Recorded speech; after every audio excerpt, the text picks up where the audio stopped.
जानवर, gateway of Hades, पढ़िए, समझते हैं उसको, the rock of the gods, temple of Pan at Mount Hermon. इस पत्थर पर, और फिर यीशु ने क्या कहा 16 में, अपनी कलीसिया बनाऊंगा इस पत्थर पर। तो एक पत्थर किसका है? हेरमोन का, पैन गॉड का। दूसरा पत्थर यीशु खुद को कह रहा है, पढ़िए। क्यों परमेश्वर के निकट चुना हुआ और बहुमूल्य जीवित पत्थर है। ओके, तो राजा नबूकदनेस्सर ने अपने नीचे के पैर पे क्या देखा गिरते हुए? किसने आके थोड़ा, एक पत्थर कहीं से आया, पढ़िए। एक पत्थर ने बिना किसी के खोदे। इसका मतलब क्या हुआ कि किसी के बिना पैदा किए अचानक से एक पत्थर आएगा, और वो कौन था? वो यीशु। यीशु कलीसिया इसी पर्वत पर यीशु बना रहा है। अधलोक के फाटक इसी कलीसिया पर प्रबल नहीं हो गए। यीशु कैसरिया फिलिपी के देश में आकर, यानी कि नॉर्थ नॉर्थ में कौन है? माउंट हेरमोन, बताता हूं। Caesarea Philippi is located in the north eastern part of Israel, in the south eastern foothill of Mount Hermon. यीशु यहां पे गया।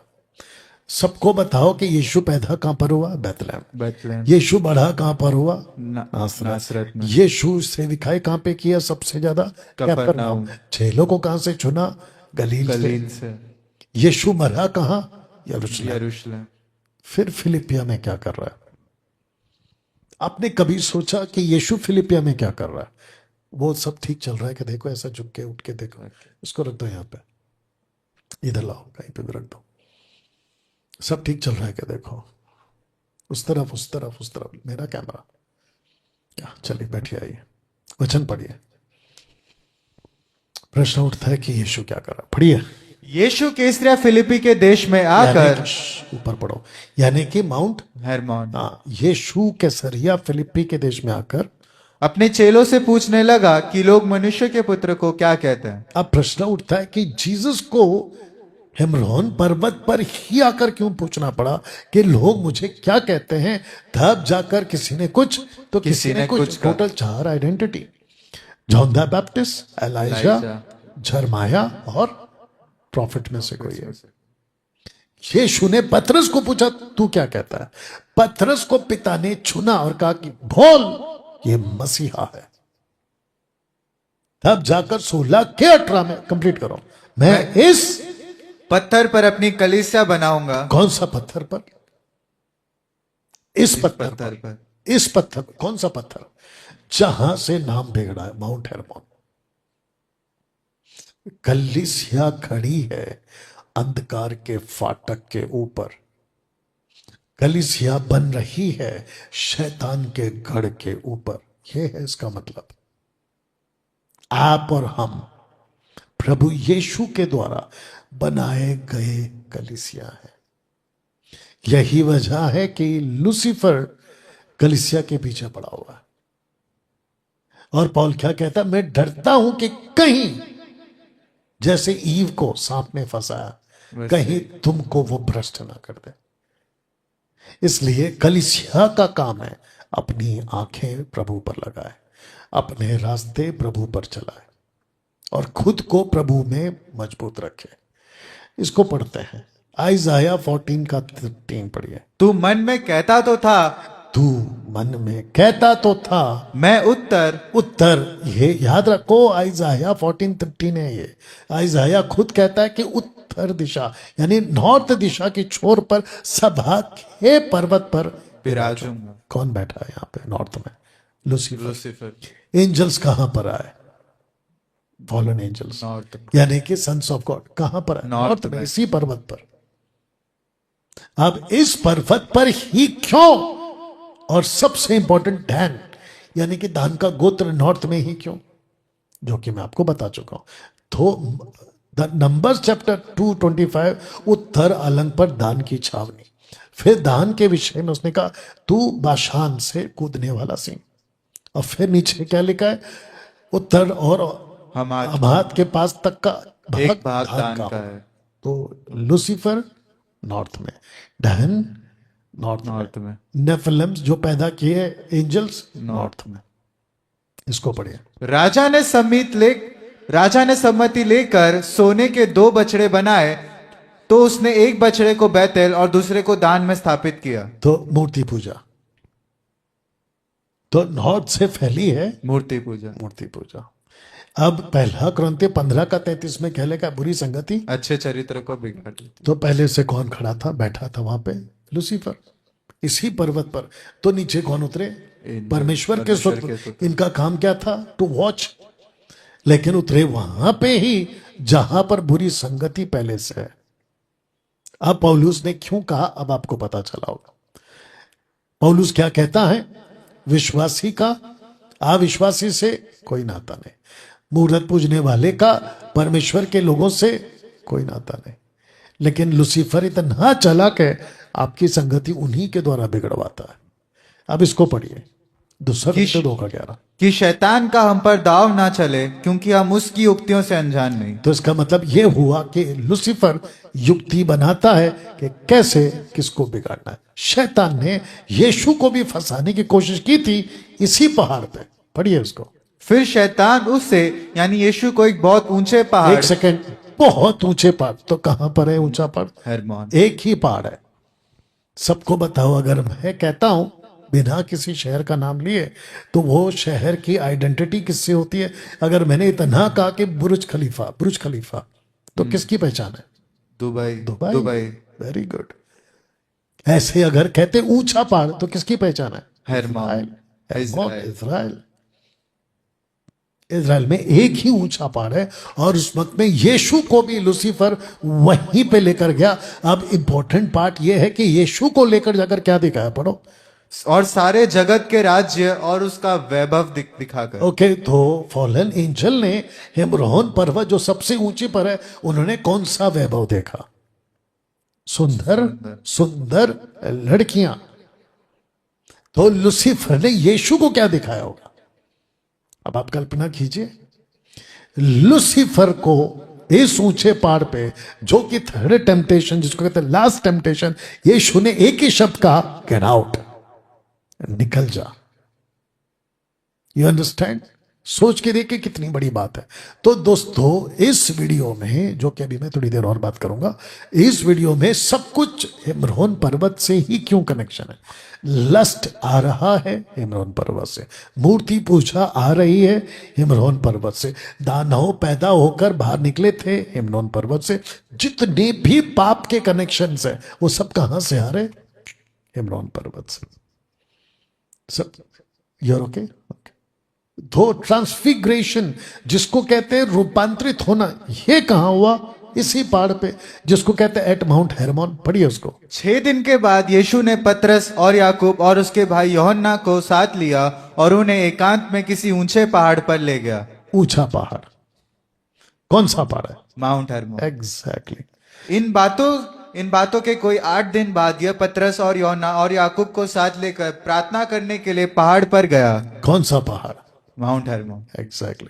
अब आप सोच के देखिए, पहाड़ पहाड़ पहाड़ पहाड़ तो क्या क्या उतरा था उस दिन इस पहाड़ से? वासना से भरे हुए 200 स्वर्गदूत।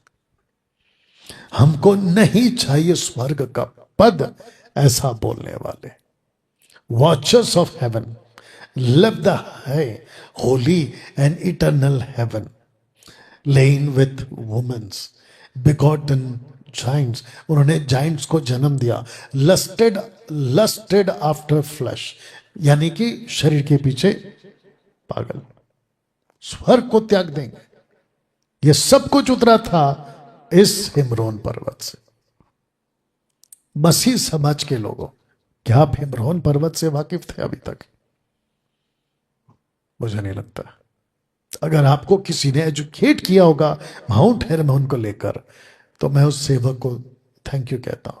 लेकिन अगर किसी को यह शिक्षा नहीं मिली, ये वीडियो खूब वायरल करिए। तो दोस्तों, आते हैं द मोस्ट करप्टेड एंजल। 2 खतरनाक स्वर्गदूत, एक का नाम है अजाजेल और दूसरे का नाम है सैम्यासा। पढ़िए। तू यानी गॉड देख रहा है कि अजाजेल ने क्या किया है, जिसने पृथ्वी पर सभी अधर्म सिखाए हैं और स्वर्ग में शाश्वत रहस्यों को प्रकट किया है जिसे लोग सीखने का प्रयास कर रहे हैं। मैंने आपसे क्या कहा था कि इनकी बैठक हुई थी, साथ में क्या कहा था, एक्सचेंज ऑफर हुआ था, हम तुमको रहस्य सिखाएंगे, तुम हमको अपनी लड़कियां दे दो। तो उस वक्त मैं सिर्फ कल्पना कर सकता हूं, जो कि 99% फिट पे बैठता है, औरतों ने खुद कहा होगा हम सीखना चाहते हैं, हम सीखना चाहते हैं, हमको ये सिखाओ, हमको वो सिखाओ। और उस वक्त के जो कबीले के सरदार होंगे, सरपंच, यस यस हमको ये सीखना है, हमको वो सीखना है, ताकि हम ताकतवर बन जाए। कैसे?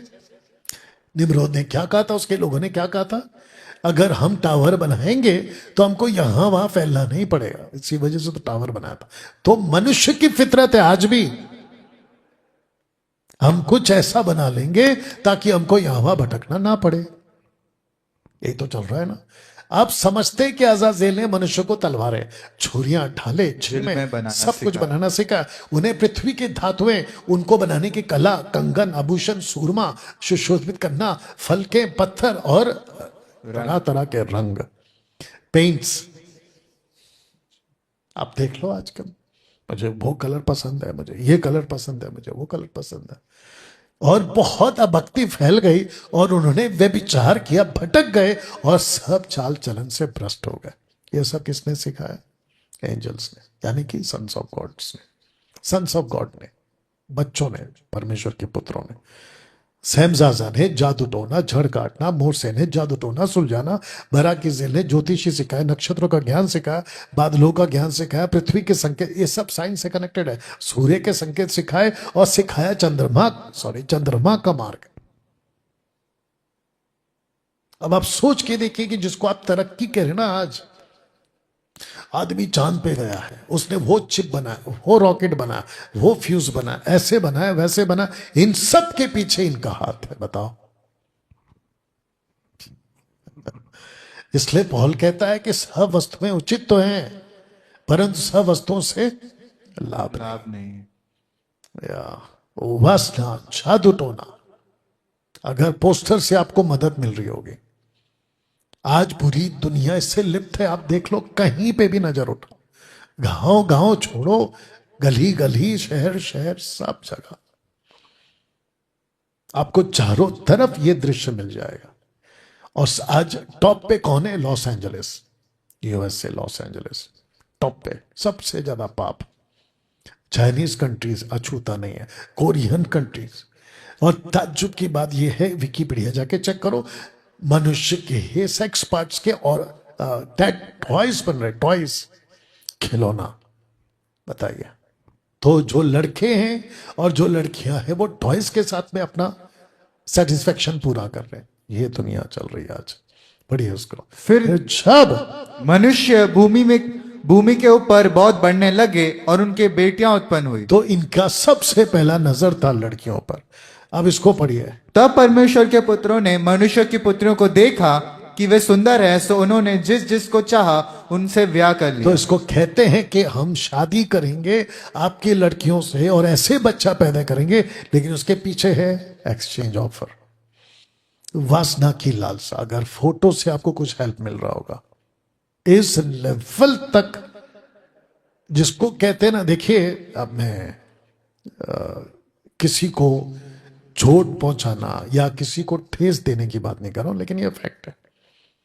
आज बहुत सी औरतें, आज बहुत सी लड़कियां ऐसी हैं जिनको प्लेजर चाहिए, मतलब उनको खुशी चाहिए पुरुषों से। वो चाहे पुरुष कोई भी हो और कैसा भी हो, उससे कोई मतलब नहीं। सच है कि नहीं? उनको कहीं से भी बस उनको अपने शरीर की भूख मिटानी है।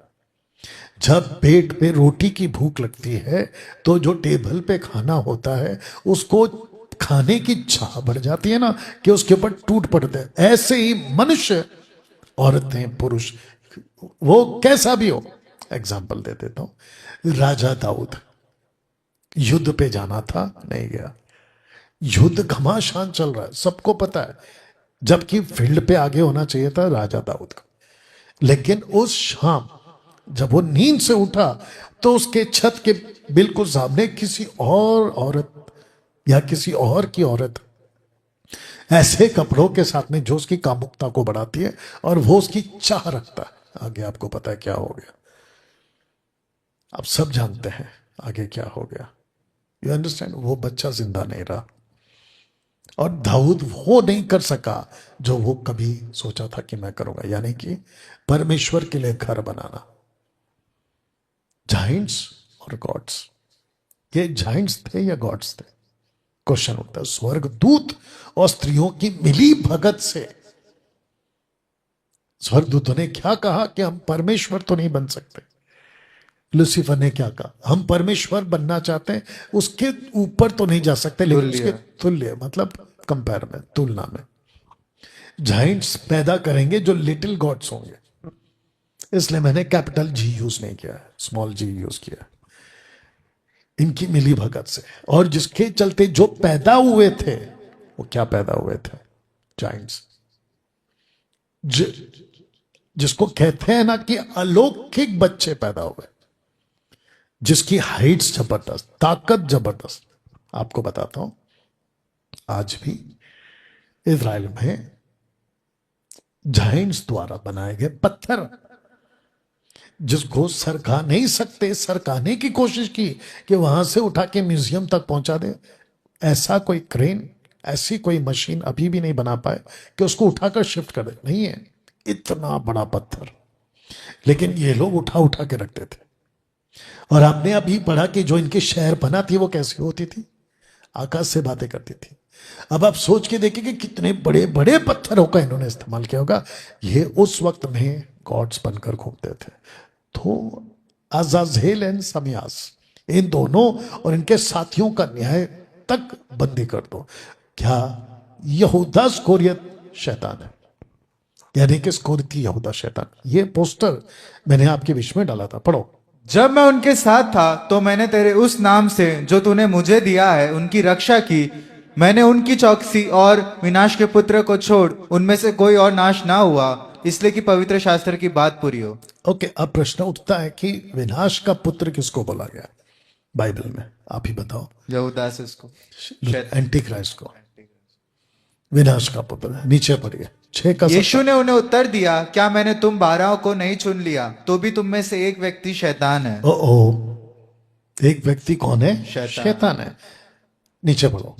यह उसने शमौन इस्करियोती के पुत्र यहूदा के विषय में कहा था। तो इसका मतलब यह हुआ कि जीसस ने बिल्कुल क्रिस्टल स्टेटमेंट दे दिया कि स्कोरियोती यहूदा ही शैतान। शैतान। आगे बोला करना जल्दी से, शैतान है।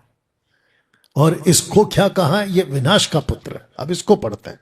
किसी रीति से किसी के धोखे में ना आना, क्योंकि वह दिन ना आएगा जब तक धर्म का त्याग ना हो ले, और वह पाप का पुरुष अर्थात विनाश का पुत्र प्रकट ना हो, जिसको कहते हैं सन ऑफ पेडिशन। इसका मतलब क्या है? विनाश का पुत्र, सन ऑफ पेडिशन। क्या यहूदा एंटी क्राइस्ट है? फिर ये भी मैंने डाला था। अब आप सोच के देखिए, जॉन द बैप्टिस्ट किसकी आत्मा के साथ है? एलाइजा। एलिजा। तो एंटी क्राइस्ट किसकी आत्मा के साथ आने का संभावना लग रहा है आपको? यहूदा इस्करियोती। सोच के देखिए आप। Heavenly being, earthly being, hybrid body, इन दोनों की जिसको कहते हैं ताकत से, लिक्विड से ये राक्षस बाहर आया। आफ्टर फ्लड ये आज कहां है? सबसे बड़ा सवाल रखता हूं इन आइडल्स। ये मेरा स्टेटमेंट है, क्वेश्चन मार्क नहीं डाला है, ये मेरा स्टेटमेंट है। इन आइडल्स। तो पढ़ते हैं। पहला, हम जानते हैं कि हम परमेश्वर से, हाँ, हम परमेश्वर से, अभी जो प्रभु में वो परमेश्वर से है, और सारा संसार उस दुष्ट के वश में पड़ा है। उस दुष्ट के वश में। अब प्रश्न उठता है कि ये उस दुष्ट का कनेक्शन क्या है? और यह भी जानते हैं कि परमेश्वर का पुत्र आ गया है और उसने हमें समझ दी है। हाँ, तो परमेश्वर का पुत्र आ चुका है। परमेश्वर के पुत्र ने हमको समझ दी है। किस बातों की समझ दी है? कि हम उस सच्चे को पहचाने और हम उसमें जो सत्य है अर्थात उसके पुत्र यीशु मसीह में रहते हैं। अब हम किसी और में नहीं रहते, इसकी समझ हमें मिल चुकी है, लेकिन सारा संसार उस दुष्ट में है। अब प्रश्न उठता है कि ये दुष्ट कौन है? पढ़िए। सच्चा परमेश्वर और अनंत जीवन यही है। ओके, हे बाल को अपने आप को अब आपको देने जा रहा हूं दुष्ट कौन है।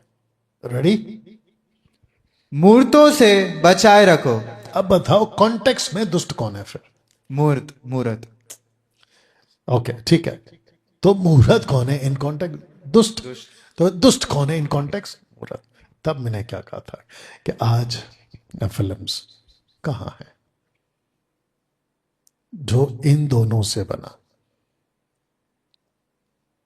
ऐसी कौन सी ताकत है, बहुत ध्यान दीजिएगा, ऐसी कौन सी ताकत है जो ऐसे नेफिलिम्स को पैदा किए जो आज दुष्ट आत्मा बन के मूर्तियों में घुसे हुए? जीसस जब किसी को निकालते थे तो क्या कहते थे? गूंगी आत्मा, बहरी आत्मा। पौलुस ने क्या कहा? पहला कुरिन्थियों 12:1 और 2 में, ऐसी मूर्तियां हैं जो बोल नहीं सकती, गूंगी मूर्तियां।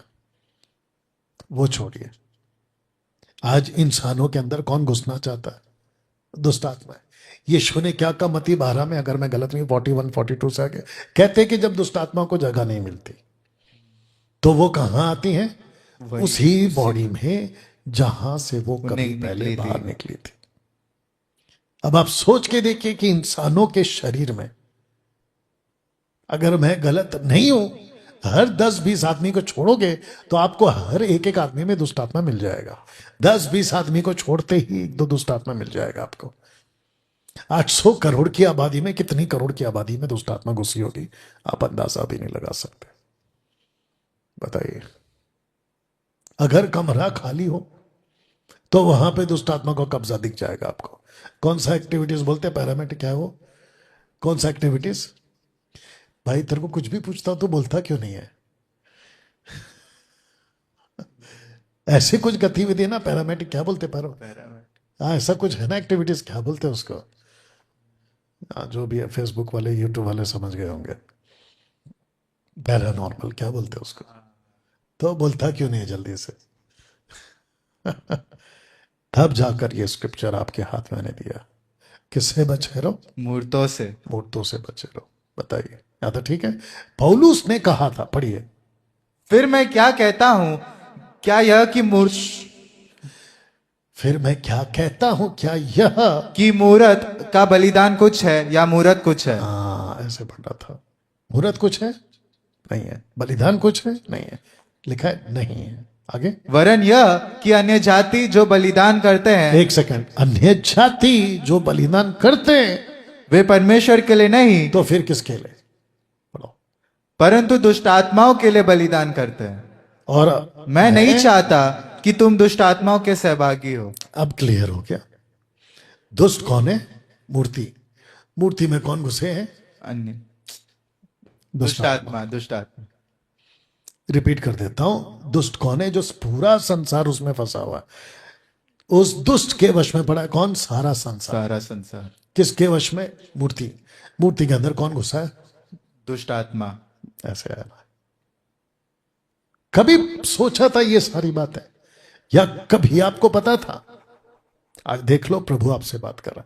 तो दोस्तों, बाल, अशेरा, मोलेक और किमोश, जिसका स्क्रिप्चर आपके लिए मैंने रख दिया, वक्त के कमी के कारण हम नहीं पढ़ पा रहे, देख लीजिए, पूरा रख दिया आपके लिए, पॉज करके पढ़ ले। पर इसको पढ़ते हैं। परंतु फरीसियों ने यह सुनकर कहा, यह तो दुष्ट आत्माओं के सरदार शैतान की सहायता के बिना के सरदार बाल-ज़बूल। ये अब प्रश्न उठता है, ये बाल कौन है और ये बाल-ज़बूल कौन है? ये वही है, शैतान की सहायता के बिना दुष्ट आत्माओं को नहीं निकालता। बाल-ज़बूल। अब इसको पढ़िए। 70 से 6 लाख इजरायलियों ने 430 साल तक, ये अंदर जब गए थे कितने थे? 70। जब बाहर निकले कितने हो गए? 6 लाख। इजरायलियों ने 430 साल तक कभी खेती नहीं की थी, कभी पानी की चिंता नहीं की थी, कभी इकोनॉमिक जीवन नहीं जिया था, कपड़ा, चप्पल, धन, साधनों, उत्पादन आदि इनको किसी चीज की चिंता नहीं थी। 430 साल तक ये क्या खाते थे? मिस्र का दिया हुआ खाना। चिंता कौन करेगा कपड़े रोटी की? मिस्र, इजिप्ट का राजा। पानी कहां से कौन चिंता करेगा? मिस्र का राजा। लेकिन जब बाहर निकले 40 साल के सफर में, तो चिंता किसने की? कपड़ा रोटी कहां से आएगा? परमेश्वर। परमेश्वर। तो इन्होंने कभी इकोनॉमिक जीवन नहीं जिया था, जिसके चलते मैंने आपके लिए एग्जाम्पल रखा। अब प्रश्न उठता है कि इनको इकोनॉमिक जीवन जीने के लिए इनको सहारा किसका लेना पड़ा, वो भी रखूंगा। तो पहले इसको समझते हैं कि यूसुफ के पुत्र जो मिस्र से उस उत्पन्न हुए 2 प्राणी थे। इस प्रकार याकूब के घराने को जो प्राणी मिस्र आए सो वो मिलाकर 70 थे। इसको पढ़ो, याकूब के नीज वंश के जो प्राणी उसमें आए वे उसकी बहुओं को छोड़ सब मिलाकर 66 प्राणी हुए। ओके, यूसुफ के पुत्र जो मिस्र में उससे उत्पन्न हुए वे 2 प्राणी थे, और इस प्रकार के घराने के जो प्राणी मिस्र में आए सो जब मिलाकर 70 हुए। सो सब मिलाकर 70 है। अब यहां पे भी 70, यहां पे भी 70, 70, 70, 70। लेकिन जब स्टीफन को पढ़ते एक्ट चैप्टर 7:14 में पढ़ो, तब यूसुफ ने अपने पिता याकूब और अपने सारे कुटुंब को जो 75 व्यक्ति थे बुला तो भेजा। 70 से 75 कैसे हो गए? लगे हाथ वो भी बता देता हूं। माइक को ध्यान रखना, हमिंग आ रहा, ठीक है ना? और चेक करो सब ठीक है कि नहीं, खास करके मेरा फोन जल्दी चेक करो। 70 से 75 कैसे? टोटल बताओ। ओके, 70 से 75 कैसे? You understand? इसको समझते हैं। तो सबसे पहले याकूब और उसके लोग, दूसरा यूसुफ, उसकी वाइफ और उसके 2 बच्चे, टोटल मिलाकर हो गए आपके 66। अब 66 में हमको कितना जोड़ना है नथानियल, सबको बताओ? 9 को जोड़ना है। अगर 66 में 9 को जोड़ते हैं तो कितने होंगे? 75। तो ऊपर 70 70 70 क्यों है? अब आपको मैं देता हूं 9 दे देता हूं। याकूब के कितने बच्चे थे? 12 में से 3 की वाइफ मर गए। तब जाकर लिखा है बहुओं को छोड़कर। अगर आपको दिख रहा होगा, बहुओं को छोड़कर, देखो, बहुओं को छोड़कर, यानी कि उसके बच्चों की बीवियों को छोड़कर, सन्स ऑफ वाइफ और सन्स, माफ करना, बहुओं को छोड़कर। आप कितने हो गए? 75। 66 में आपको जोड़ना है 9, क्योंकि 3 बच्चों की पत्नियां मर गई। तो 9 की पत्नियां थी, वो 9 पत्नियों को इसने जोड़ा है। किसने? स्टीफन ने। स्टीफन कौन था? आत्मा से भरा। स्टीफन कौन था? Well knowledge. साथ ही साथ में उसका कोई सामना नहीं कर सका, इसलिए स्टीफन की बात करना इंपॉर्टेंट। आगे और एक कनेक्शन होगा। तेरे पुरखा जब मिस्र गए थे तब 70 ही मनुष्य थे, परंतु अब तेरे परमेश्वर यहोवा ने, एक सेकंड, कितने हो गए? तेरी गिनती आकाश के तारों के समान बहुत कर दी है। इनका पॉपुलेशन बढ़ गया। तब प्रश्न उठता है कि इकोनॉमिक जीवन कैसे जिए? तो क्या किया इन लोगों ने? इन लोगों ने जैसा जैसा लगा उसके हिसाब से, जेनेसिस चैप्टर 3, जेनेसिस चैप्टर 7, माफ करना 6, genesis 11, God punish from outside, उसके बाद में स्पिरिट्स फ्रॉम इनसाइड।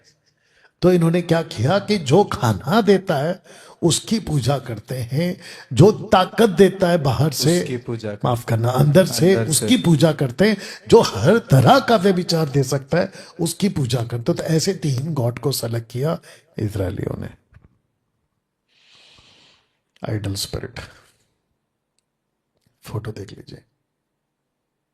और जैसे ही परमेश्वर को पता चला कि इस पृथ्वी का सबसे ताकतवर इंसान, जिसको कहते हैं शिकारी, किसका शिकारी? मैन हंटर, यानी मनुष्य का शिकार करने वाला निम्रोद, जिसने मूर्ति पूजा की शुरुआत की, और राजा नबूकदनेस्सर ने इतनी बड़ी सोने की मूर्ति बनाई कि जो कोई उसको नहीं झुकेगा आग में डाला जाएगा। और ऐसे करके ये जितने भी देवता, खिमोश, मोलेक, अशरा, बहाल, और ये है दागोन, यानी कि दाऊद राजा के वक्त में जो आर्क ऑफ कवनेंट लेकर गए थे, उसको जो मंदिर में रखा था, ये वो वाला है दागोन। अब प्रश्न नहीं उठता है दोस्तों, मूर्ति पूजा, और इजरायलियों ने अपने अपने हिसाब से, जानते इजरायली क्या करते थे? परमेश्वर को भी खुश रखते थे और देवी देवताओं को भी खुश रखते थे। तो जो खाना देता है, पीछे चला जाता हूं, जो खाना देता है उसके हिसाब से हम उसकी पूजा करेंगे। कहां गया ये देखो। अब आपको पता है कि ऊपर से बारिश कौन देता था? परमेश्वर। लेकिन इनका अविश्वासियों का यह मानना था कि हमको जो बारिश देता है वो गॉड अलग है। हमको जो कहां गया, हमको जो बारिश देता है वो गॉड अलग है। हमको जो खाना देता है वो गॉड अलग है। हमको जो व्यभिचार देगा, सेक्स देगा, वो गॉड अलग है। तो इन्होंने उनके उनके हिसाब से करना शुरू कर लिया था।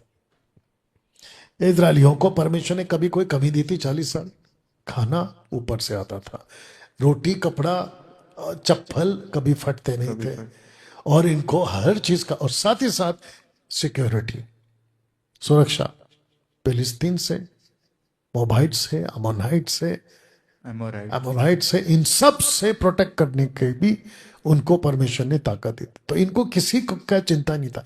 लेकिन जब ये कनान पहुंचे, मन्ना गिरना बंद, कपड़े चप्पल टूटना फटना शुरू।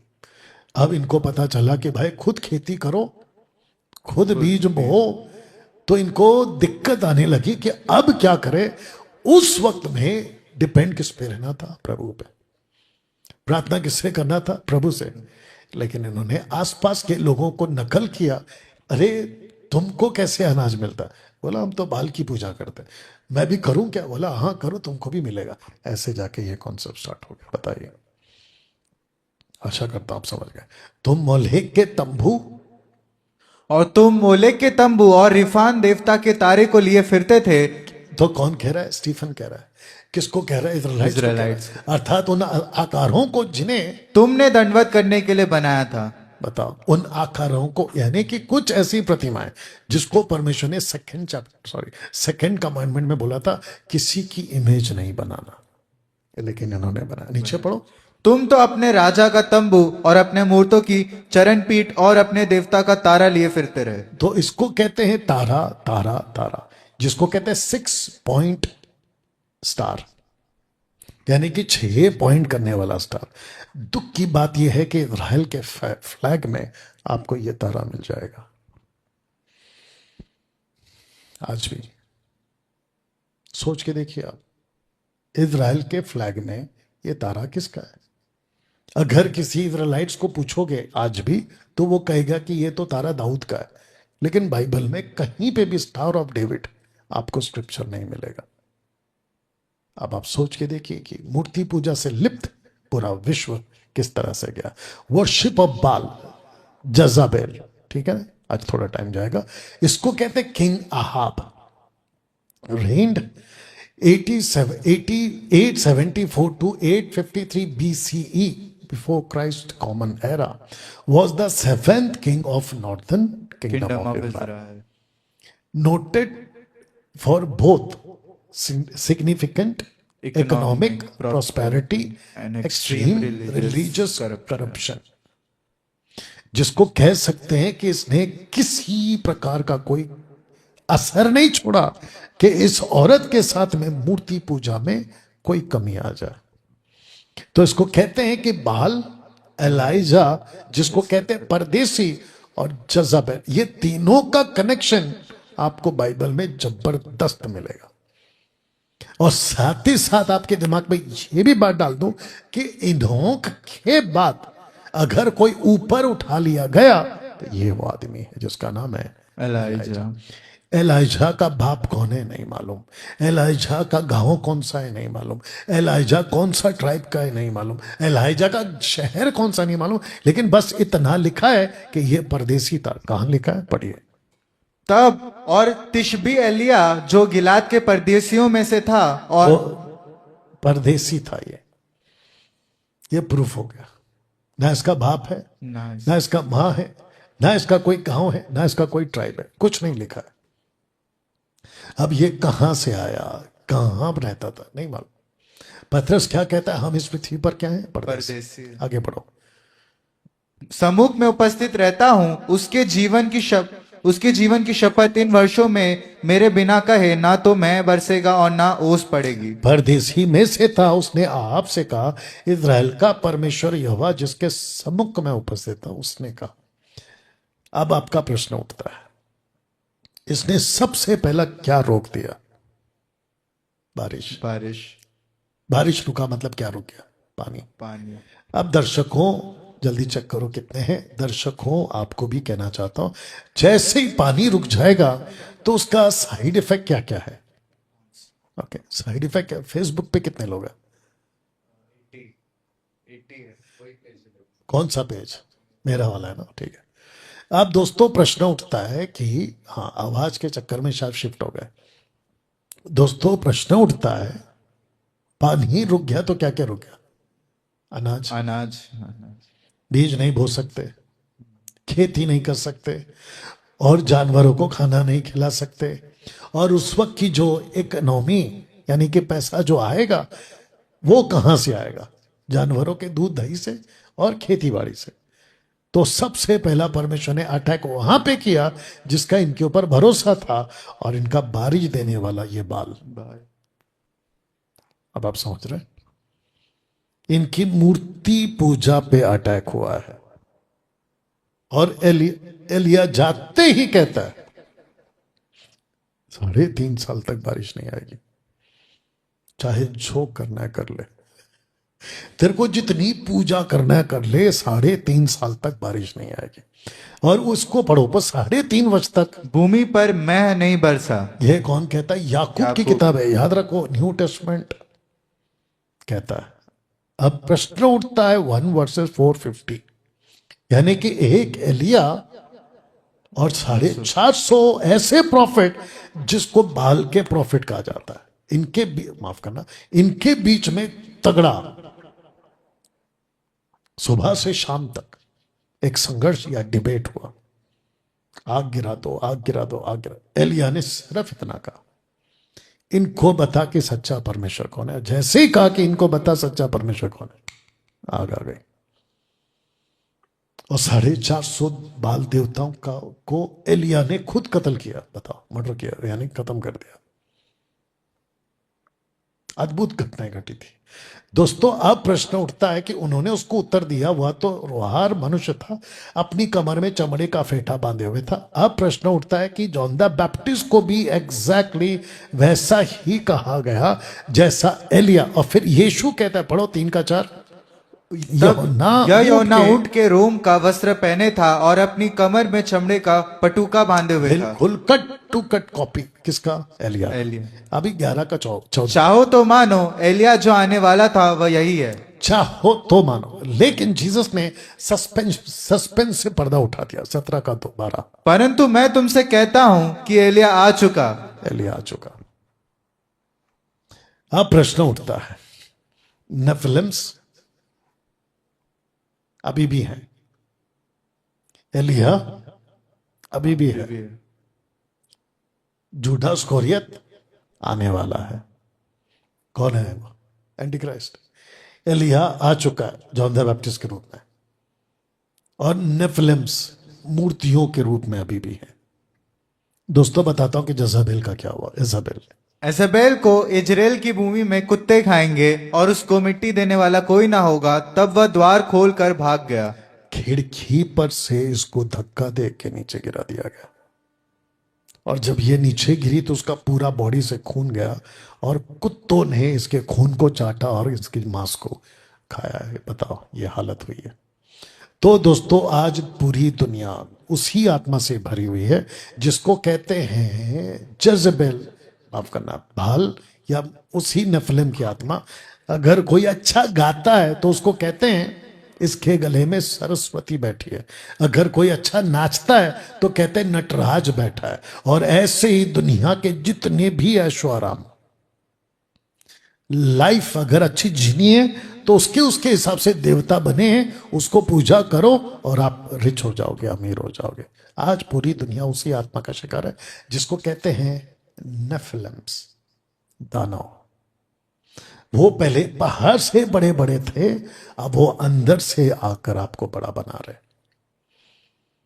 एंटी क्राइस्ट, यहां भी मूर्ति पूजा, उसकी मूर्ति बनाओ, मूर्ति पूजा से ही एंड होगा। और मैं आ चुका हूं समाप्ति पर, पढ़िए। और उन चिन्हों के कारण जिन्हें उस पशु के सामने दिखाने का अधिकार उसे दिया गया था, वह पृथ्वी के रहने वालों को इस प्रकार भरमाता था कि परमेश्वर के रहने वालों से कहता था कि जिस पशु के तलवार लगी थी वह वो जी गया है, उसकी मूर्ति बनाओ। वापस मूर्ति आ गया। तो इसका मतलब यह हुआ कि दुनिया जो समाप्त होगी वो मूर्ति पूजा से ही समाप्त होगी, और जो दुनिया आफ्टर द फ्लड शुरू हुई थी वो मूर्ति पूजा से ही शुरू हुई थी। आगे पढ़िए। और उसे उस पशु की मूरत में प्राण डालने का अधिकार दिया गया कि पशु की मूरत बोलने लगे और पशु की मूरत बोलने लगे और जितने लोग उस पशु की मूरत की पूजा ना करें उन्हें मरवा डाले। अब आपको बताता हूं कि अगर ऐसे जाओ, कहते हैं कि आगे जाओ तो खाई है, पीछे जाओ तो कुआं है, ऐसे गए तो मरेंगे, वैसे गए तो मरेंगे। अगर मूर्ति पूजा नहीं की तो एंटी क्राइस्ट मारेगा, और अगर मूर्ति पूजा की, आइए देखते कौन मारेगा। तो पशु की पूजा दुनिया का अंत। आपके बीच में ये बात रख रहा हूं, पढ़िए, मैं पढ़ देता हूं। और पृथ्वी के वे सब रहने वाले उस पशु की पूजा करें। मैंने स्क्रिप्चर को ए पार्ट को बी पे रखा हूं, बी पार्ट को ए पे रखा हूं आपको समझने के लिए। पृथ्वी के सब रहने वाले उस पशु की पूजा करेंगे। तो वचन 8 यानी कि ए का बी कर दिया मैंने, जिनके नाम उस मेमने के जीवन के पुस्तक में लिखे नहीं गए वे पशु की पूजा करेंगे। बाप रे। तो इसका मतलब ये हुआ कि आफ्टर द फ्लड, जिसको हम राक्षस कहते हैं, दानव कहते हैं, वो आज की तारीख में बन चुका है मूर्ति, आइडल्स। आपको मैंने अभी प्रूफ कर दिया। उसकी मूर्ति में प्राण डालने का अधिकार दिया कि मूर्ति बोलने लगे। दोस्तों अब आपको पता चल रहा होगा कि मूर्ति पूजा कितना खतरनाक है। तो ये सब कुछ शुरू हुआ था हेमरोन पर्वत से। दोस्तों आशा करता हूं कि कम से कम 2 घंटे के भी ऊपर, 2 घंटा 20 मिनट का वीडियो होगा शायद, आपके बीच हेमरोन पर्वत की पूरी डिटेल आपको दी गई है, और जिसको मैं अलग अलग जगह से भी आपके बीच में और भी सफाई के साथ बातों को रखता हुआ वीडियो बनाऊंगा। अद्भुत तरीके से परमेश्वर बात कर रहा है कुछ 2-3 महीनों से या 2 महीनों से। आइए प्रार्थना करके समाप्त करते हैं। सृष्टिकर्ता पिता तेरा धन्यवाद प्रभु जी, मैं जानता हूं कि आज आपने सबसे बात किया। प्रभु ऐसी बातों को और भी समझ सके, जब जब जहां जहां ये वीडियो प्ले होगा या इसको देखा व सुना जाएगा, उन सब के जीवन से प्रभु जी आप बात करें, ऐसी मैं आपसे विनती करता हूं। प्रभु सब कुछ तेरे हाथों में सौंपते हुए ये प्रार्थना प्रभु यीशु के नाम से, आमीन। चलिए दोस्तों अपना ख्याल रखें, वीडियो को खूब शेयर करें, याद रखिए मसीह के साथ बने रहें तो ही आप सुरक्षित हैं। प्रभु आपको आशीष दे। God bless.